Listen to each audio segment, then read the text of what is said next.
দেখ ছেলেরা, এরপর আমরা আঁকবো হচ্ছে ত্রিভুজের অন্তর্বৃত্ত অঙ্কন।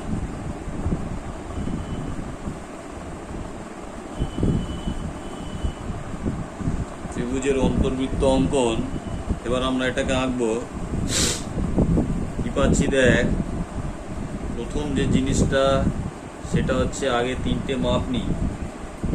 তিনটে মাপ নিয়ে আগে বাহুটাকে মাপগুলো অঙ্কন করি। মাপগুলো দেখ, একটা প্রথমে আগে ত্রিভুজটা নিয়েছিলাম 4, 5, 6।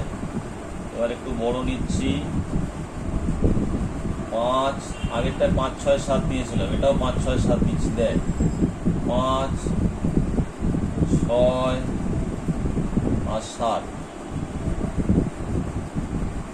তিনটে মাপ নিয়ে তিনটে ত্রিভুজ, একটা ত্রিভুজ আঁকবো। সে একই মাপ নিয়ে ত্রিভুজ আঁকার পদ্ধতিটা একই, যে কোনো একটা বাহু প্রথমে বড় বাহুটাকে মাপ নিয়ে, বড় বাহুটার মাপ নিয়ে এদিকে একটা কি হলো, এখানে হচ্ছে একটা, এটা বি নাম দিচ্ছি, এটা সি নাম দিচ্ছি। খেয়াল কর, এবারে 5 সেমি মাপ যেটা,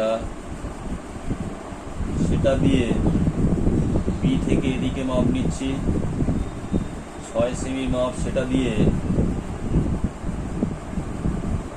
সি থেকে এদিকে মাপ নিচ্ছি। অর্থাৎ আগের ত্রিভুজটা, আগের যে অন্তর্বৃত্ত পরিবৃত্ত যে ত্রিভুজটা ছিল, সেই একই ত্রিভুজ কিন্তু আমরা নিয়েছি। এবার খেয়াল কর, এই আঁকাটা সব থেকে জটিল। আমরা যতগুলো আঁকা ক্লাস 10-এ আঁকবো তার মধ্যে এই আঁকাটা হচ্ছে তুলনামূলকভাবে সব থেকে জটিল আঁকা। একটু সূক্ষ্ম ভুলের জন্য ভুল হয়ে যেতে পারে, মিলতে নাও পারে, হয়তো আমারও মিলল না। হলো, এই ত্রিভুজটা আঁকলাম।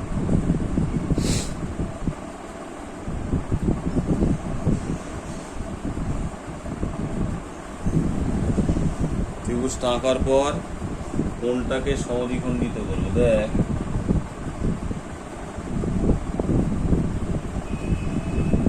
হলো, দেখ এই মাপটা একটুখানি যত হালকা করা যাবে তত কিন্তু ভালো হতে পারে। একবারের বেশি দুবার টান দিলেই কিন্তু এটা ভুল হওয়ার সম্ভাবনা থেকে যায়। তবুও আমরা দুবার করে করছি ছবিতে ডিপ আসার জন্য। দেখ এবার বি বিন্দুর সাথে এই কেন্দ্রবিন্দুটা যোগ করব। বি বিন্দুর সাথে এই কেন্দ্রবিন্দুটাকে যোগ করব খুব সূক্ষ্মভাবে, খুবই সূক্ষ্মভাবে যোগ করতে হবে। দেখি অন্য একটা পেন্সিল দিয়ে আমি যোগ করতে পারি কিনা। ঠিক আছে, অন্য একটা পেন্সিলের কম্পাস দিয়ে যোগ করা যায় কিনা দেখ।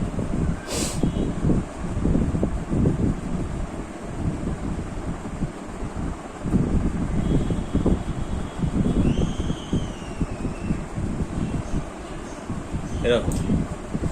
এবার আর একটা কোণ, সেটা হচ্ছে সি, সেটাকেও সমদ্বিখণ্ডিত করতে হবে। সি কোণটাকে কি করলাম, এইভাবে সমদ্বিখণ্ডিত করবার জন্য যে কোনো একটা আর একটা বৃত্তচাপ আঁকলাম।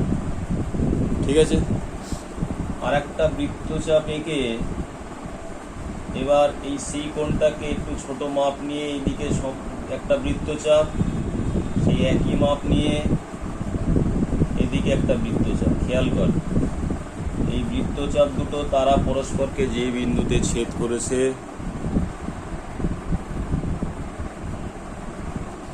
পরস্পরকে যে বিন্দুতে ছেদ করছে সেই জায়গাটাই যাচ্ছে। গিয়ে এটা আমরা কি করছি, এদের দুজনকে আবার যুক্ত করব। যুক্ত করি,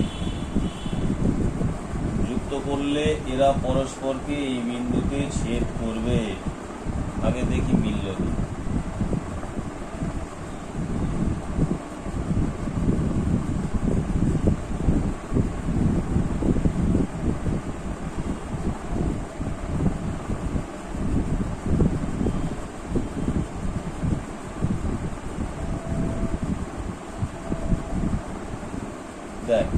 একটা বৃত্ত আঁকছি।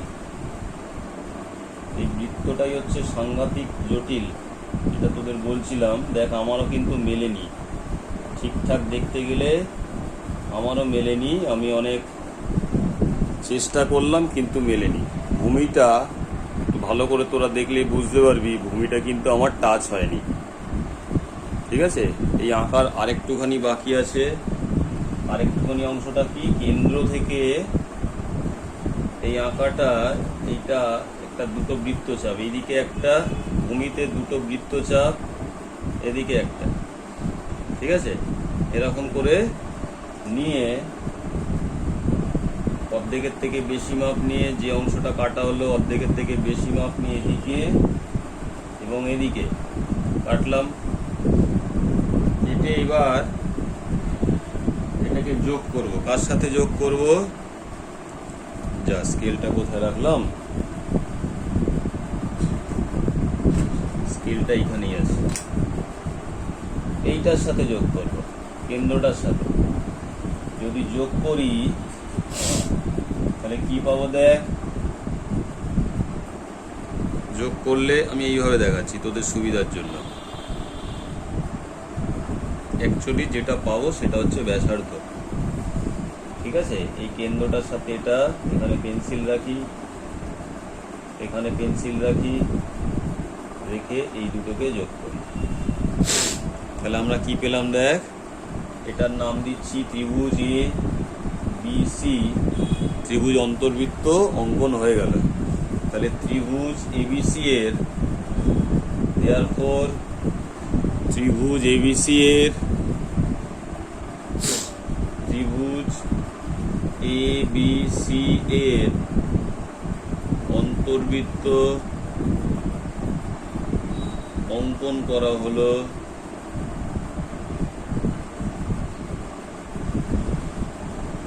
যার ব্যাসার্ধ